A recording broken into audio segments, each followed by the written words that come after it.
right, so we got a lot of questions this weekend to answer this morning. So for those of you posting questions in the chat, I'll try to get to them as I can, but you're probably going to get like a 15 or 20 minutes before I'm actually able to get to chat questions not related to the questions I'm answering. So first question, can I go through the different types of isomers and how to identify them? So the first thing you have to ask yourself is, are they even isomers? And the rule is that isomers are chemical compounds that all have the same chemical formula. So we're talking about the chemical formula here. We're not talking about the molecular formula. So something like this pretty uniquely defines this as a linear alkane because we've got the 4 carbons in a row. More specifically, we're looking for something like C4H10. And so any compound with this formula C4H10, these would all be isomers. So the first question we have to ask ourselves is, are they bonded in the same order?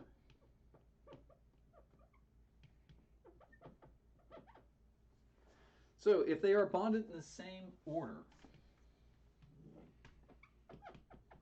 we're going to look into a different category.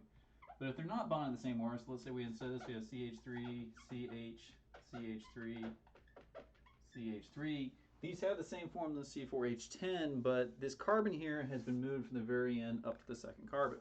So these are what we're going to call constitutional isomers.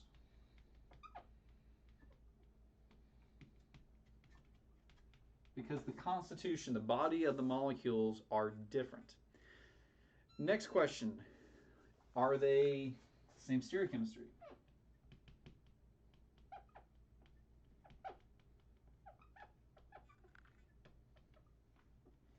So if everything is bonded in to the same atoms, but we're not having issues here of basically do we have any wedges and dashes that are different? Do we have like double bonds that are preventing rotation?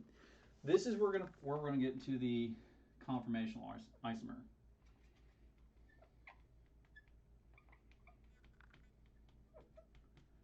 So a conformational isomer is one where we've just taken the molecule and we rotate it around single bonds. So if we take this molecule here and we just start rolling it around, these are different spatial arrangements, but ultimately we can always take one spatial arrangement and get it back together by single bond, carbon single bond rotation. And this is why I like these types of lab kits, is that you can actually see how you can just kind of spin along the single bonds. It does the same thing that the molecule is going to do in real life. Now, if there's stereochemistry, we need to ask ourselves, what's preventing interrotation? So is it bonding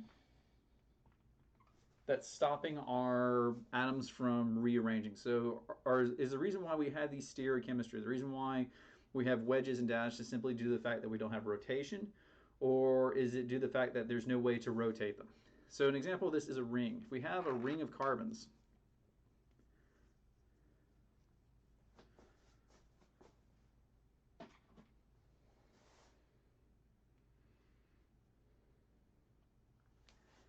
so I've got these red and blue and they're on the same side. There's no way to get the red and the blue to switch sides because of this ring. So this is where we get to things that are cis-trans isomers.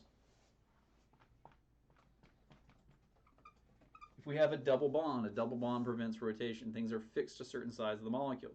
Now, if we still got the ability to do conformations, we're still able to rotate the molecule, but these wedges and dashes come up, this is where we're going to get into what are called true, these are the true stereoisomers. Specifically, enantiomers and diastereomers. So your enantiomers and diastereomers, this is where you're going to get those R and S centers, and that's where that notation is going to show up. Oh, good morning, Ewan. Sorry. So that's the first question I'm going to ask. How do you identify the different types of isomers? The ones you need to know, constitutional isomers. These have isomers. They all have the same formula, but they're actually, things are bonded to each other. So in order to get the isomers to interconvert, we're having to like pop atoms off and reconnect them. We can also get conformations where it's just because the molecule is floppy and it's moving around. And if we get a situation where we got these wedges and dashes and we can't get them to interchange, this is where we're going to get the stereoisomers that fall underneath the enantiomer and diastereomer labels. All right, next question.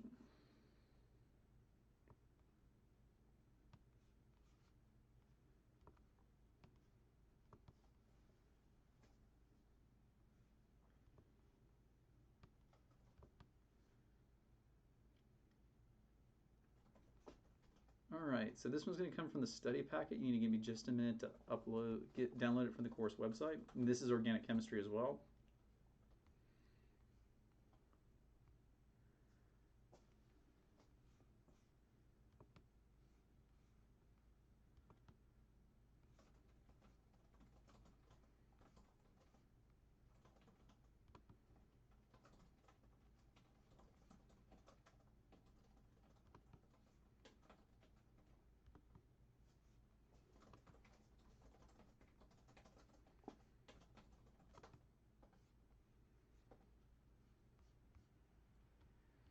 Specifically, we're looking at pages 27 through 29.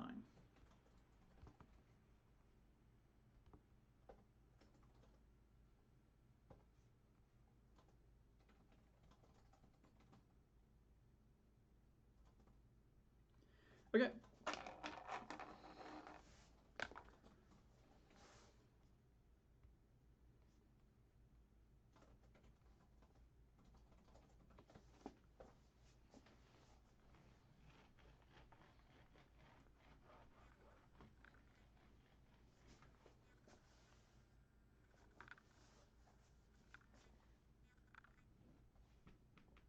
So the reason why this problem is presented the way it is to make it a little bit easier to see all the different isomers that can occur.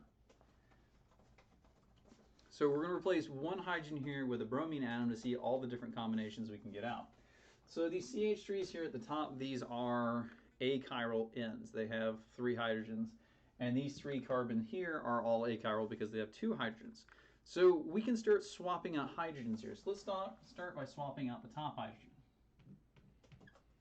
So we have CH2, Br, HH, HH, HH, HH, CH3Br.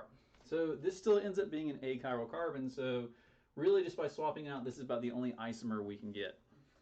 So now, but the thing is that if we rotate this 180 degrees, it's going to look the same as if we swapped out one of the hydrogens here. So this is really the only possibility if you swap out an N hydrogen. So now we're taking care of that carbon and that carbon. So now let's take care of this carbon.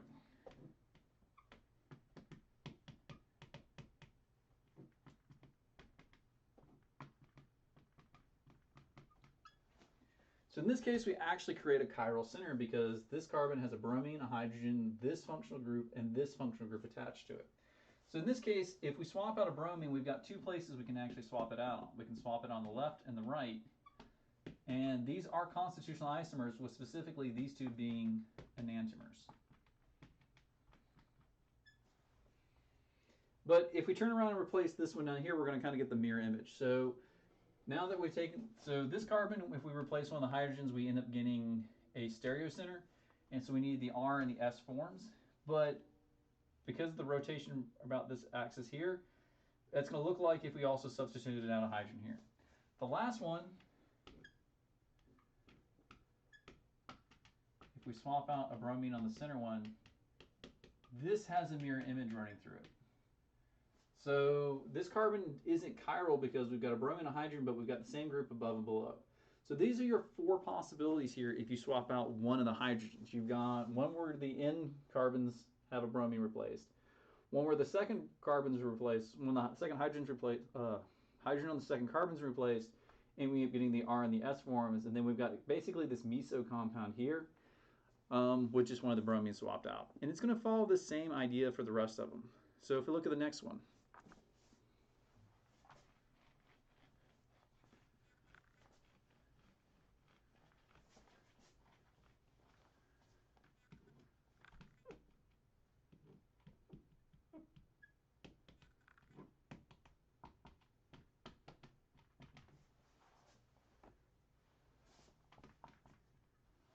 We have a lot of possibilities with this one. So let's start by swapping out the bromine on the top carbon. So we get CH2, Br, CH3, H, H, H, H, H, CH3. So swapping out one of these hydrogens of the bromine doesn't create a chiral center. So this is one constitutional isomer. But because of the CH3, we don't have that mirror image. So we've also got the possibility where we replace a bromine on the bottom carbon as well.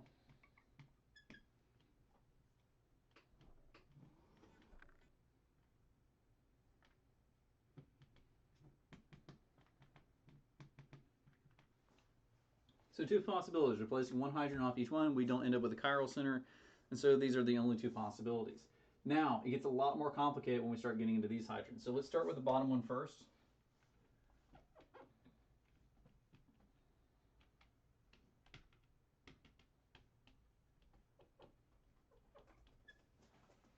So we do end up creating a chiral center here, so we can replace this hydrogen or this hydrogen. So there's actually two of these.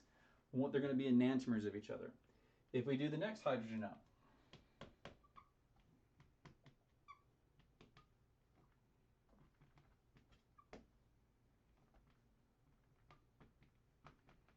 again, we end up with two chiral centers because this bromine can be on the left and right, and there are unique groups above and below. So there's going to be the R and the S form of this. Now, the next one is where it's going to get much more complicated. We actually have two possibilities here. One is that we can just swap out this bromine here, the hydrogen here with a bromine.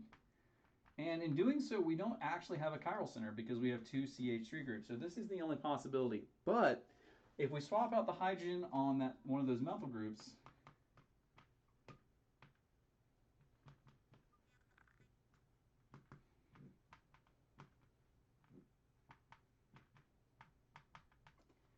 this actually makes this carbon chiral. And that would be true up here too. So actually these two here are enantiomers of one another. So these are your possibilities. One where you swapped it up on the top left, and its enantiomers when we left. So your possibilities, you replace a hydrogen on the top methyl group or the left methyl group because these are enantiomers of each other. This ends up turning this into a chiral carbon. You can replace the bromine on the bottom carbon, but because this ends up being an achiral center, there's only one possibility. You can replace the bromine hydrogen here with a bromine because the two CH3 groups are the same. That ends up not having an enantiomer. And then you can swap out a bromine on this hydrogen or this hydrogen. You end up getting the R and the S configurations. So that's how all of these work, and that's why they're presented intentionally as Fischer projections, is so that you can see where the chiral centers are. The thing about constitutional isomers is the only thing we're doing is we're changing how things are bonded. So in this case, we're popping off a hydrogen and putting a bromine in its place.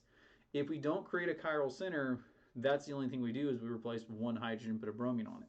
But if we end up creating a chiral center by adding that bromine, we have to consider both the R and the S. Again, that's why the Fischer projection is there, so that you can more easily catch on to the fact as to whether or not adding that bromine creates a chiral center or doesn't. All right, next question.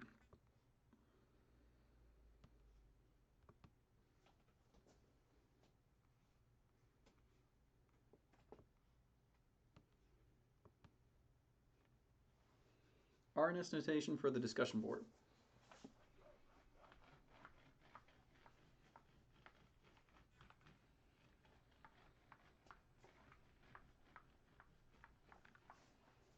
So the discussion board for last week looked like this. 1, 2, 3, 4, 5, 6. CH3. CH3. And the CH3. And if you work it out, because it tells you 1, 2, 3, 4, 5, 6. And it asks you to tweeze out the chiral center. So 1 isn't chiral because it's a methyl group. 2 isn't chiral because it's got 2 methyl groups connected to it. 6 isn't chiral. 5 isn't chiral because it's got 2 hydrogens. So it leaves us with 3 and 4. So the question is 3 and 4, are they R or S? And first thing we want to do is look at the things that are bound to this carbon. So we've got a hydrogen, which will be the lowest priority. And then we've got 3 carbons. So what we want to do is we look at what's bound to each of those carbons. In this case, it's bound to hydrogen, hydrogen, and hydrogen. This carbon is bound to a carbon, and a hydrogen. And this carbon is bound to a carbon, and a hydrogen. So in order to figure out the chirality of those, we have to just look at the carbons that are bound to them. So these are bound to 3 hydrogens, this is bound to 3 hydrogens, this is just bound to 2. So this is going to make this one the higher priority.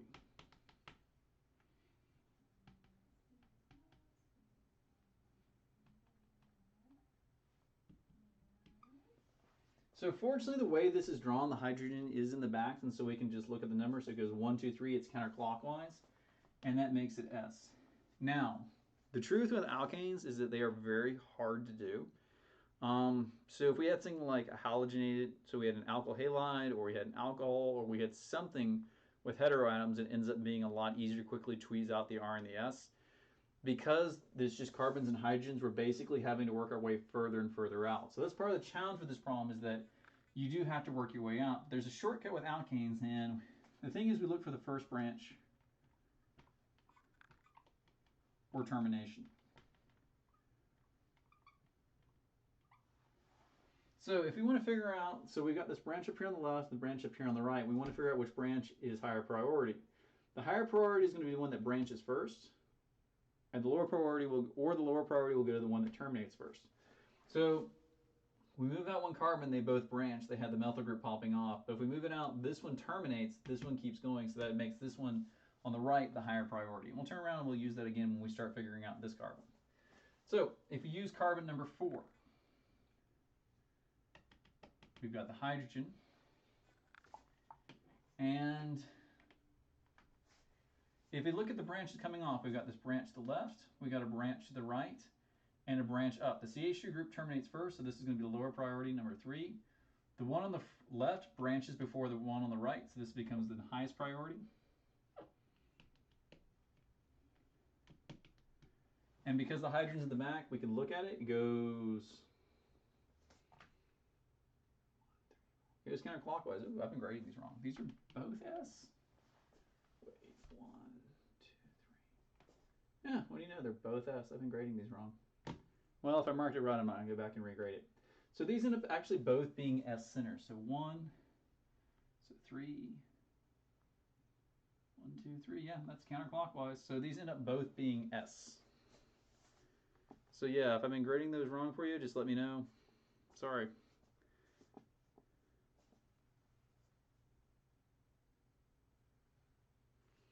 But yeah, they're definitely both S. Next question.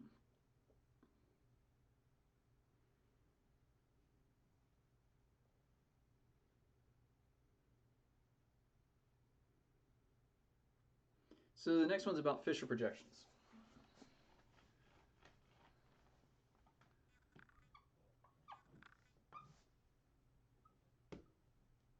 So let's start with our previous model, but the question got asked, are wedges always on the left and dashes on the right? And the answer is no, it actually depends. So we've got carbon 3 and carbon 4. So let's say we want to look at 3 versus 4. In this case, we're going to take our molecule and we're going to turn it, we're going to rotate it along this bond and we're going to rotate it to the right. So in this case is all the wedges, and it being on the right side, and all the dashes, and it being on the left side. But let's say we did the reverse. Let's say we wanted to look on 4 to 3, so we ended up turning it to the left. If you turn it to the left, it's reverse. So all your wedges are on the left, and all your dashes are on the right. So whether they're wedged or dashed in the Newman projection depends on which way you're having to turn the molecule. So if you're starting on the left and looking towards the right, you're going to end up putting all the wedges on the right and all the dashes on the left. If you're looking from the right carbon toward the left, it's going to be flipped. All the wedges on the left and all the dashes are going to be on the right.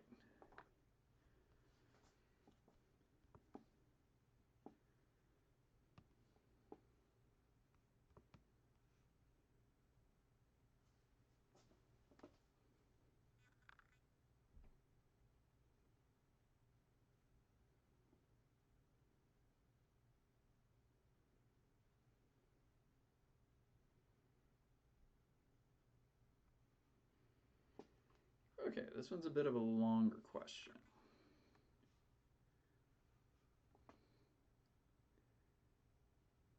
So determining R and S with the model.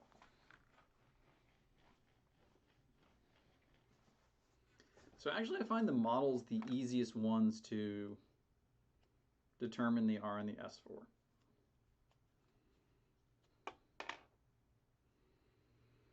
So let's build a really simple chiral molecule. So we're going to have red, blue, yellow, and we'll do white.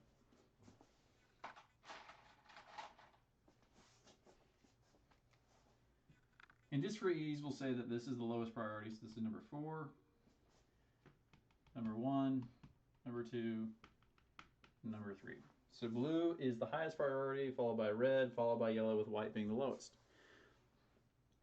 So in order to determine the R or the S with the model, the easiest thing you do is you're going to take the model, and from your point of view, you're going to turn it so this way that that lowest priority group is sitting in the back. And then you're going to look at the order. So we've got blue, red, yellow. This goes clockwise, so this would be R as I've got it built in this molecule. I don't necessarily know if it's what's there on the board. So with the model, I actually find it a lot easier. The challenge is just keeping track of which group is which. So on your paper, you've probably written down their priorities, and when you look at the model, you just have to keep in mind while you're looking at which one corresponds to what group you're interested in. But with the model, definitely, I think it's a lot easier because you can physically just take it and turn it so your lowest priority group's behind it, and then just number the groups. And I mean, if you feel so inclined, you can actually write on your models with a pen, but that's how you do it with the physical model. Now, let's say you want to do it with the drawing. I do not advocate doing it from the drawing. There is a reason for this. You flip rules. So there's two sets of rules you're going to learn for R and S from the physical line bond drawing. We've got white, red, blue, and yellow. So this is 4, 2, 1, 3. So when it comes to doing it from the model, actually there's 3 sets of rules. We can have a few scenarios. So let's say our lowest priority group here is a dash. So that's 4, yellow is 3.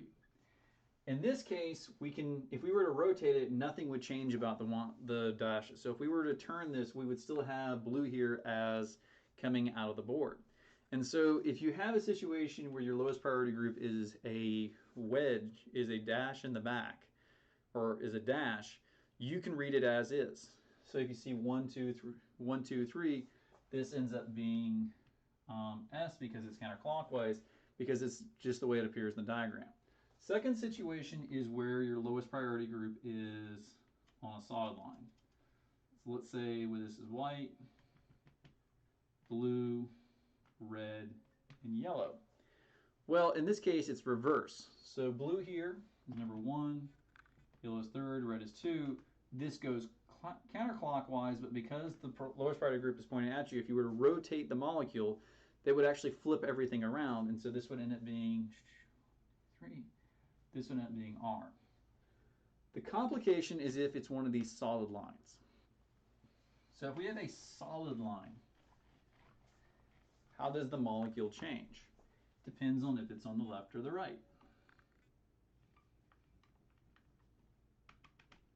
It's blue, yellow, red, white.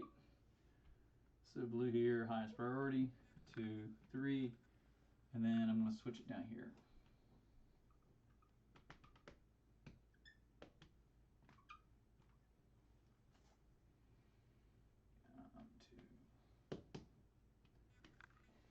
So in order to rotate this to put the lowest priority group in the back, if it's on the right side, it's going to basically flip it's going to flip what's opposite to it.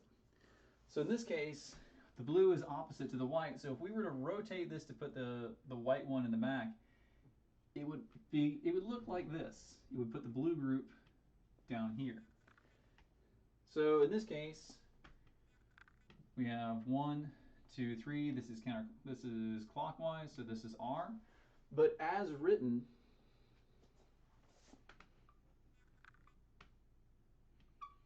it looks S. So if your white here is on the bottom right, it's going to end up flipping it based on what you see. Now the same thing is going to be true down here. We're going to have to flip it in order to get the lowest priority group in the back. And in doing that, it's going to look like we put the yellow in the back.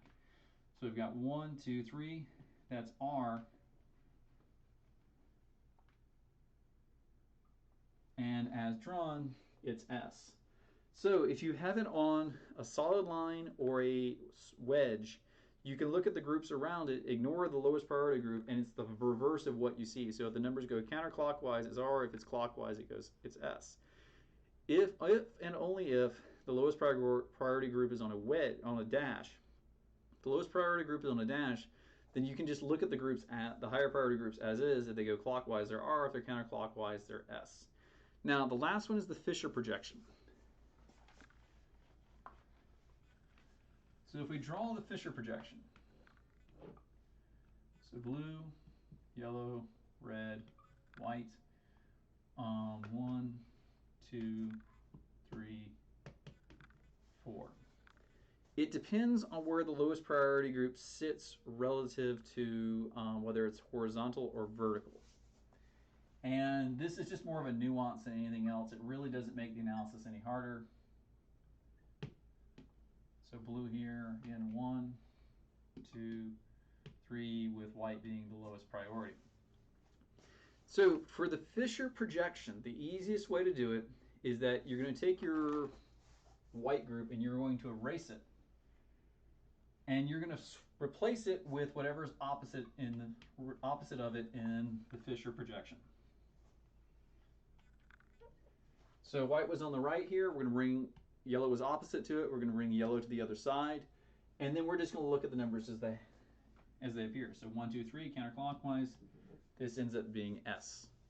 Now, if it's up, down, so the lowest priority group is the vertical, we're going to do the same thing, but instead of swapping left or right, we're going to switch up and down. So we're going to swap the blue, the white with the blue, and just erase it. We have 1, 2, 3. This is counterclockwise, so it's S. Now, what this is doing is it's making it look like we've rotated the molecule in order to get the lowest priority group in the back. So it looks weird, but if you take, so we got the white group here. If we want to get it in the back, so in this case it's horizontal, we would rotate it like that. And you can see how the yellow group here, even though blue and red are still up and down, the yellow group has switched from your perspective, from the right side to the left side. If we have a situation where it's vertical, if we want to get the white group in the back, you can see how yellow and blue here don't move, but the red does end up swapping sides with the white. And so that's all we're effectively doing when we make this switch in the Fischer projection, is simulating rotating the lowest group towards the back. So I advocate using the Fischer projection or the model. I don't really advocate going off of the molecule, the line bond drawing. The reason being is that you have to memorize both cases. So you have to memorize that if it's the lowest priority group is on a wedge, you just read the other, or on a dash, you read the groups as is. If they go clockwise, they're R. If they're counterclockwise, they're S. If it's on a solid line or a wedge, you read the other priority groups and you actually flip the rules. If it goes clockwise, it's S. If it's counterclockwise, it's R.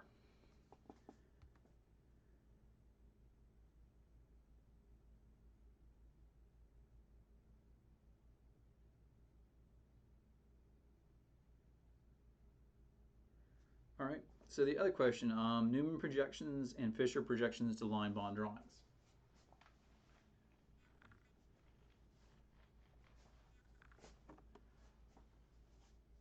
So Newman are the easiest.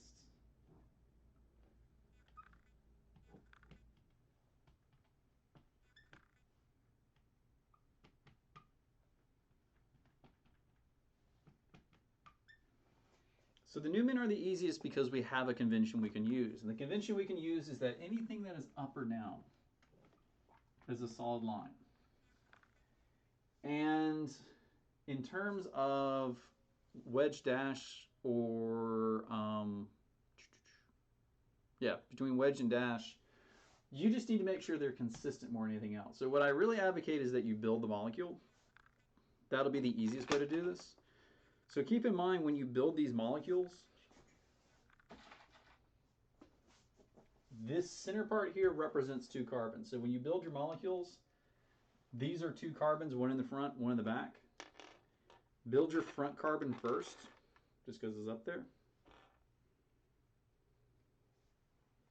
So in this case, I've got my bromine going down to the right, and I've got my CH3 group going up, and I've got my hydrogen going down to the left.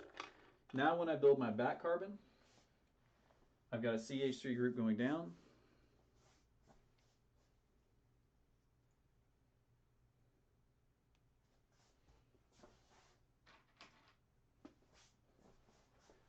So I got a CH3 group going down, a CH3 group going up and to the right, and then I got a hydrogen going up to the left. So now all I have to do is connect the models.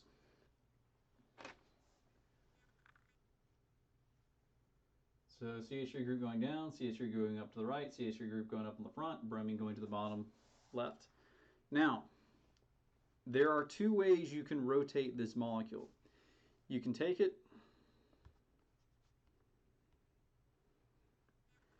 and so there's your Fischer projection. You can take it and you can turn it left or you can turn it right. It doesn't matter which way you do it. The only thing it's going to do is reverse the orders and reverse the wedge dash.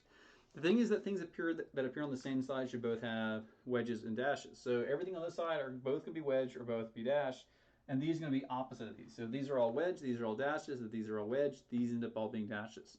So when we finish, the CH3 and the Br here should appear with both wedges and both dashes. So if I take it and I turn it left, I've got my CH3, my front carbon, my back carbon, and then my CH3 on the bottom. I can turn it the other way, and I can have the CH3 group, make sure you still see it. I can have the CH3 group high, this front CH3 group up, front carbon, back carbon, CH3 group down. In order to do it this way, I have to turn it to the left. So I'm going to put, if I'm turning it to the left, everything on this side is going to have a wedge, everything on the left side is going to have a dash. So I've got the bromine going down, and the CH3 group going up. If I turn it the other way, my bromine ends up going back. So there's my bromine, and my CH3 group ends up going back. So this one I think the Fischer projection is the easiest to do. So if you turn it to the left, so you take this front carbon, move it left, everything on the right's a wedge, everything on the left is a dash. If I turn it the other way, if I take the front carbon, turn it to the right, everything on the right side's a dash, everything on the left side's a wedge. And again, you need to keep this convention consistent. This CH3 group is up, that bromine needs to be down. The CH3 group here is up, bromine needs to be down, and vice versa. The CH3 group in the back is down. This other CH3 group is up. Now, this gets a little bit more complicated if we look at something like an eclipse drawing. And I say it gets a little more difficult because we don't work with a lot of eclipse drawings.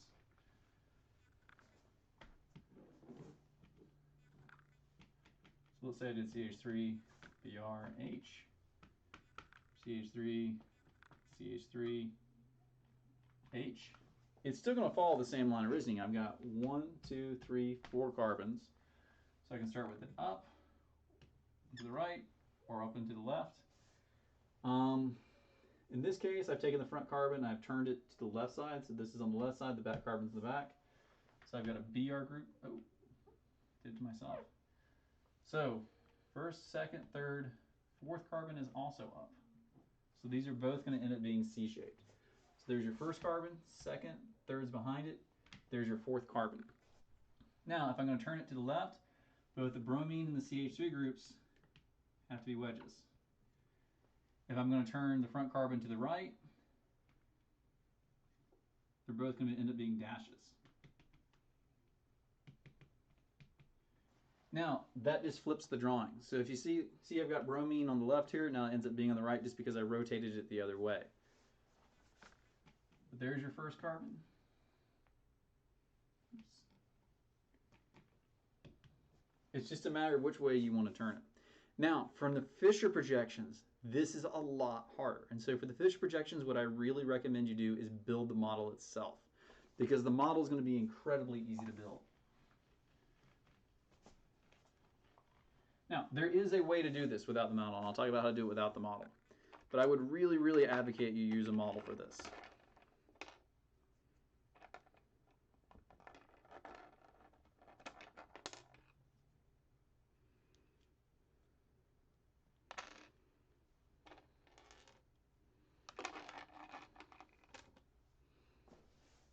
So let's say I have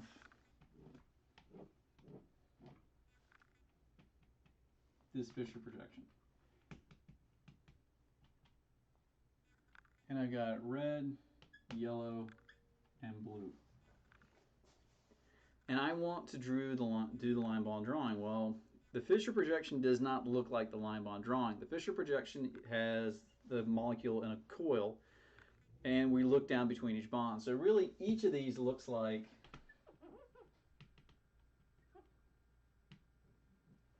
this. So how do we get back to the starting line bond drawing, which would actually represent the lower energy conformation? Easiest way, in my opinion, is you just build the model itself. So you've got 5 carbons in a row, 1, 2, 3, 4, 5. So you create your coil. I've got 5 carbons and I put them into a C shape. Now you're going to start working down. So there's my first CH3 group at the top.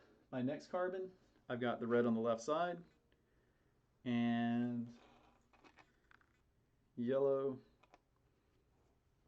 and blue. So to build this, start with the top CH3, move to the next one. Whatever I see, I build. So red, yellow, and blue, and then my final CH3 group. Now to get this to the line bond drawing, all I have to do is turn it back into a staggered conformation. And then just look at it. So I've got, from your point of view,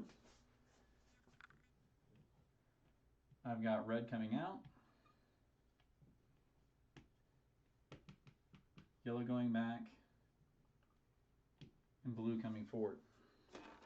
So how do you translate the Fischer projection without building the molecule? It is possible, it's just a bit more difficult. I would say the best way to do it is just to memorize it. So if we have a Fischer projection, and we're going to start with the first carbon going, so this needs to be, starts up, down, up, down, up. So up, down, up, down, up. So this is a downwards carbon. This is a wedge. This is the dash. And they're going to alternate. Wedge, dash, wedge, dash. So they're going to keep flipping back and forth. So this red here is going to be a wedge.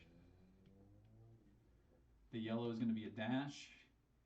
And blue is going to be a wedge. So if you have a downwards carbon in your Fischer projection, the wedge is on the right, the dash is on the left. If you have an upwards pointing carbon, it gets flipped. The wedge is on the left and the dash is on the right. You're just going to have to arbitrarily pick which carbon you're starting with.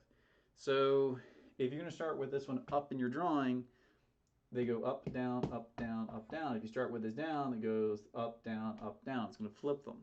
You're going to still end up with the same answer, but just keep that in mind. It's more of a rotation about this axis.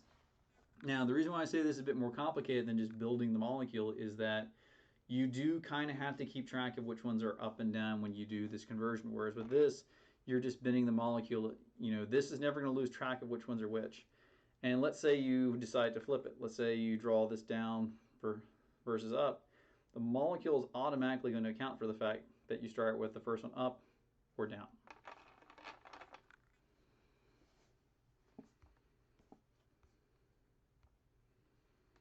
All right. Next question. Molecular Modeling Lab. Specifically question 7.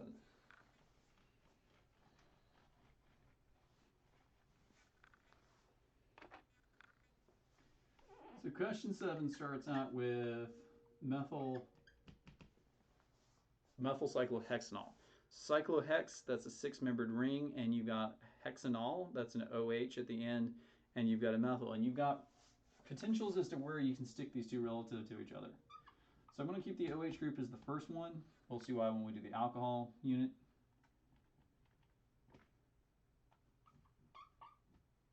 Oh, that's a terrible way to call that. There's going to be a lot on this board.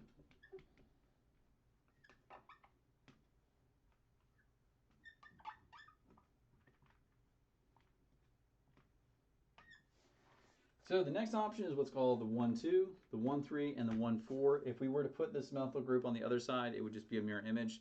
So these are your 4 starting constitutional isomers.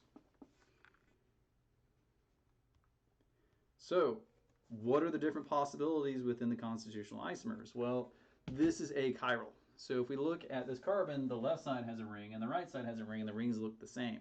They don't branch at any different points. So fortunately for the 1-1 combination, we're done.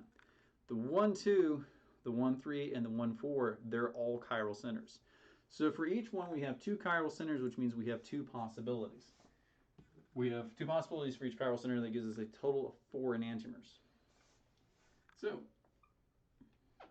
easiest thing I find, start with everything wedged. And we don't see a mirror plane, so there must be the mirror image where they're all flipped.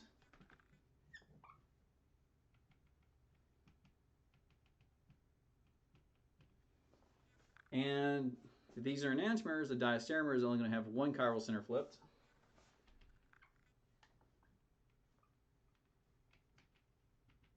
We don't see a mirror plane with this one, so we need to draw this enantiomer.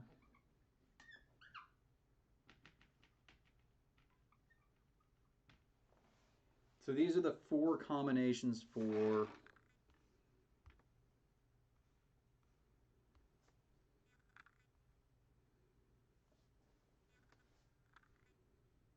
wait, I think I might be answering the wrong question. Hold on.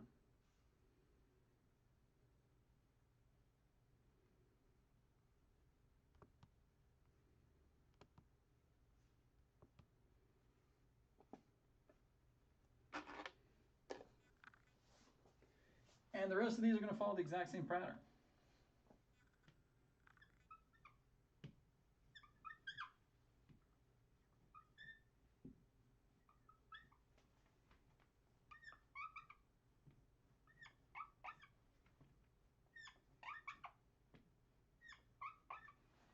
So we know that we have 2 chiral centers. Let's just start easily with them both wedged. And there's no mirror plane here, so we can make the enantiomer.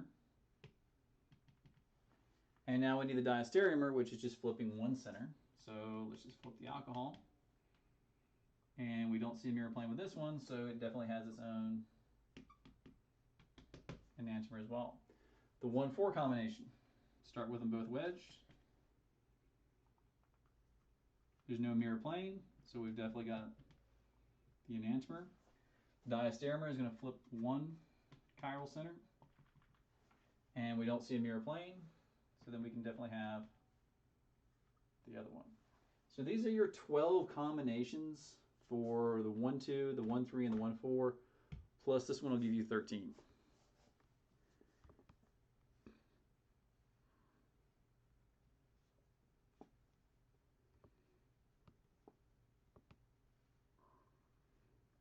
All right, test packet 1, page 36.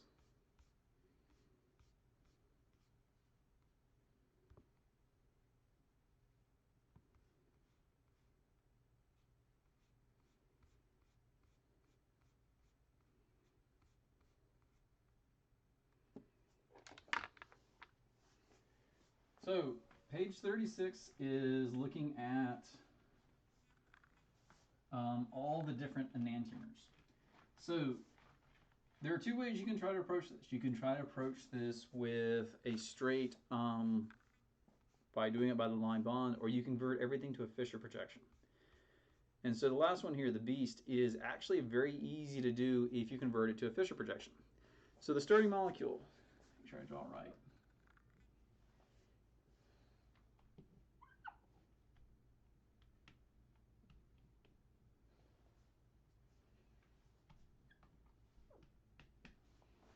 It is a big molecule. But here's the thing, there's a backbone. And this is the backbone. 1, 2, 3.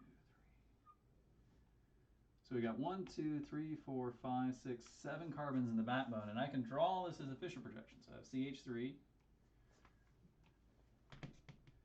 CH3, this bottom one. And then I got 5 carbons. The first bottom carbon here is going to contain a chlorine. So I'm just going to write it off to the side. This is a chlorine, this is a chlorine, this is a CH2, CH3 group. This has 2 hydrogens, and this has a chlorine. So if I look at it, I have 1, 2, 3, 4 chiral centers in this molecule. And they're all just going to be different iterations of which side, the chlorine, the ethyl, the Cl, and the Cr. And I can kind of see already visually there's no way to create mirror images, so there's no meso complexes. So I have 4 chiral centers, that means I have 2 to the 8 or 16 combinations.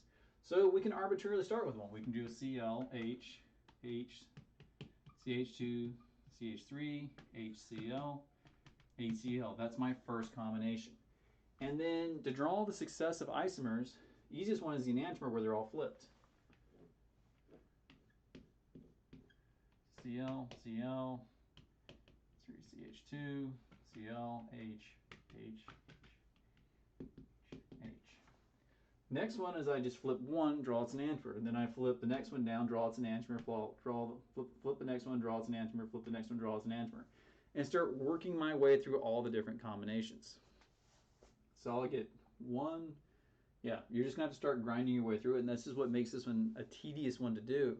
But again, if you convert it to a Fischer projection, the whole point of Fischer projections is to make it easier to see all the different combinations. This is a correct response. This Fischer projection is just a different way of representing this molecule. And it's acceptable to just go ahead and enter all the different Fischer projections in. That's why we do it. It makes it super easy. The other option here is to draw them with their wedges on each chiral center and do the same thing. Start iterating through. So the enantiomer of this is all going to be dashes.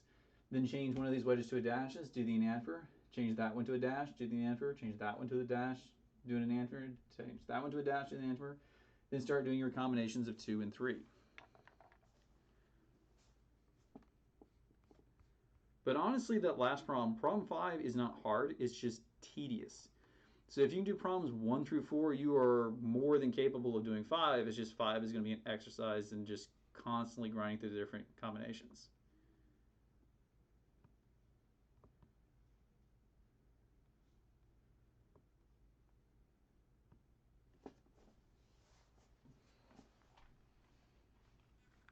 And I also got a question about all the different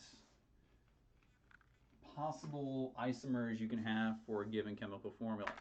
So an example would be if I gave you C4H8, what are all the different combinations? So I'm going to preface these by saying 2 things.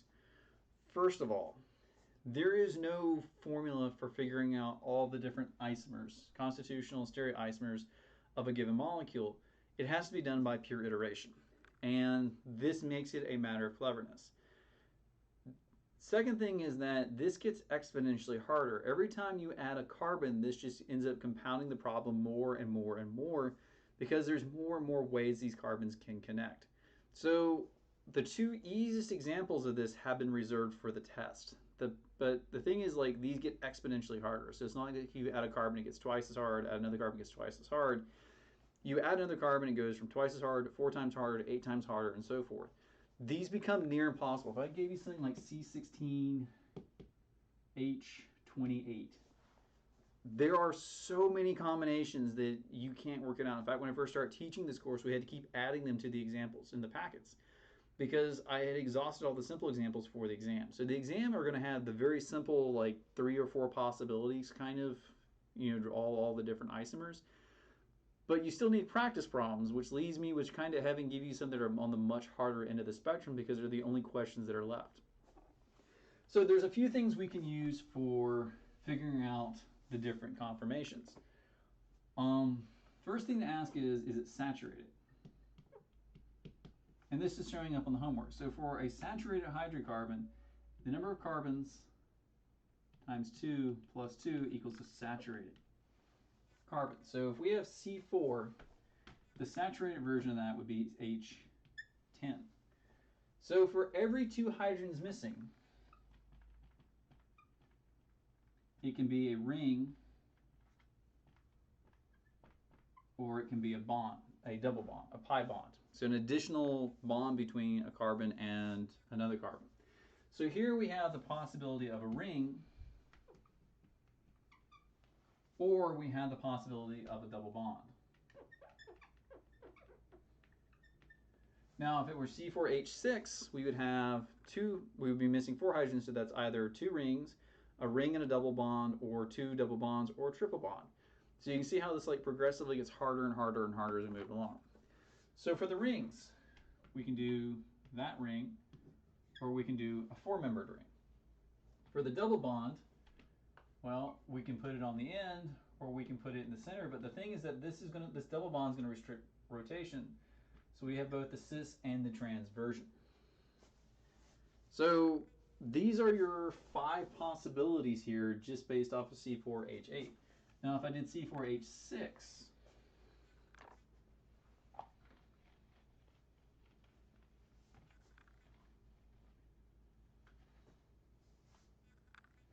I can have 2 rings, a ring plus a double bond, 2 double bonds, or a triple bond. So for the 2 rings, I only have 1 possibility here, and that's this. So I have 2 3-member rings fused together, 1, 2, 3, 4 carbons. For a ring and a double bond, well, I can start with the ring, and then I can start adding double bonds where I can. So here I only have 1 unique position, so I can add the double bond here. But I can add a double bond here, I can add a double bond here, and if I really hate the molecule, I could add a double bond here. So there's 3 possibilities, but it's not like you could use an algorithm to find this out. You just got to kind of start messing with where the double bond can go. Now for 2 double bonds, I can have them on the opposite sides. I can have them culminated. And I think that's kind of it for possibilities. For the triple bond, I can have the triple bond in the center, or I can have the triple bond on the end. So I end up having 1, 2, 3, 4, 5, 6, 7, 8, 9. So the previous example I had 5. Just by removing hydrogens, now I've created 9 possibilities. This quickly becomes an exponential algorithm. Like you quickly begin to come up with like a near infinite number of possibilities. So again, the problems in the packets are hard because I don't have a choice. The other option is to give you these problems on the exam, and I don't think they're fair. It's kind of an exercise in creativeness. I'm probably missing examples. I'm sure someone will say, well, what about this? What about this? Sure, why not? But definitely on the exam, they're the simplest examples. There's not more than like 5 possibilities there. So you're not going to feel like, oh, what are all the different combinations? They're not going to be nearly this difficult. We are only going to focus on easier problems.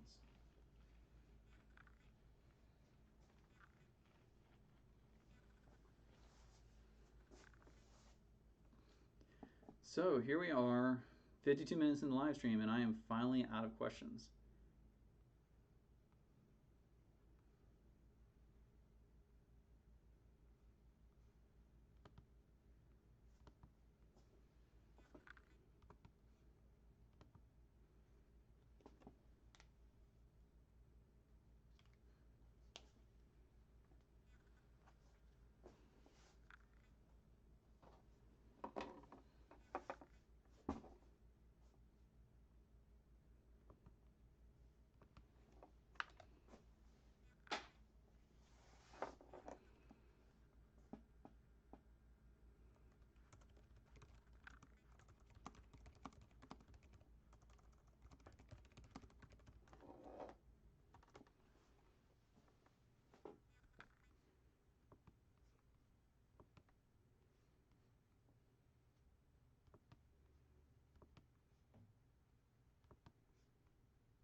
All right, not seeing concurrent viewers, so I'm just going to turn the camera off for the last few minutes just to get a little bit of work done.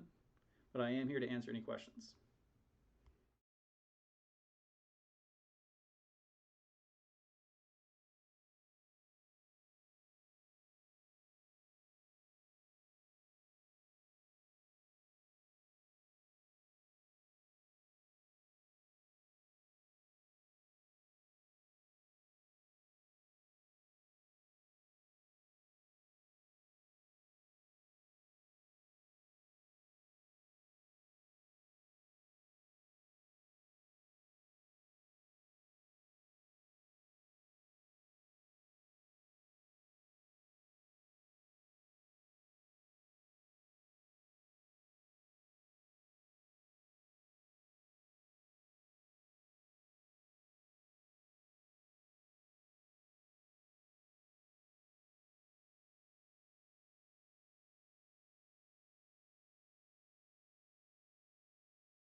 All right, so that's kind of in the live stream. Again, these are office hours, they are not lessons. So again, feel free to email questions out in advance, and I will see y'all tomorrow.